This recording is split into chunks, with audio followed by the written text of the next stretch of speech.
Hi friends, அஸ்ஸலாமு அலைக்கும். எல்லாம் எப்படி இருக்கீங்க? அல்ஹம்துலில்லாஹ் நாங்கள் நல்லாயிருக்கோம். எல்லாருக்கும் எப்படி ஈத் போணுச்சு? அல்ஹம்துலில்லாஹ் எங்களுக்கு நல்லபடியாக போணுச்சு. இன்றைக்கி என்னோடய வெட்டிங் டே இன்னும் சிம்பிளாக தான் நான் செலிப்ரேட் பண்ணுறேன். ரொம்ப கிராண்டாலாம் இல்லை. ஏன்னா நான் நார்மலாக புது ட்ரெஸ் போட்டு தொழுதுட்டேன்னா முடிஞ்சிச்சு. நம்ம ப்ரே பண்ணாலே நம்மளுக்கு வெட்டிங் டேக்கு போதும்.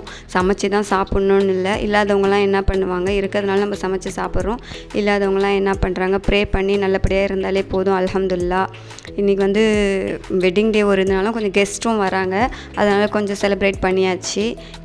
இன்றைக்கி மட்டன் குழம்பு, நெய் சோறு, தால்ச்சா சோறுன்னு சொல்லுவோம். அதுதான் சிலவங்களுக்கு புரியாது.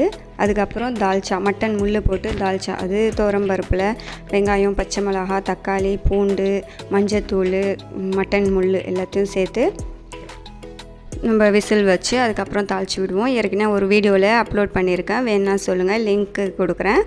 இப்போ இதுவும் ஒரு பக்கம் ரெடி ஆகிடுச்சு.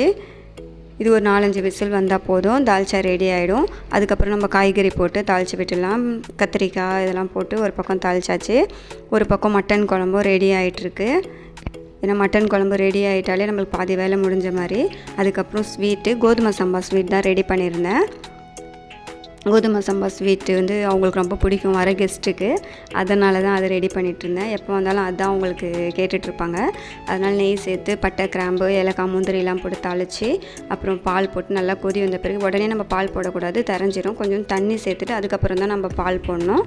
பால் போட்டு நல்லா கொதி வந்த பிறகு கோதுமை சம்பா அதில் செஞ்சு நல்லா சிம்லே வச்சுருங்க. அப்போ தான் வேகும், இல்லைனா வத்திடும், வேகாது.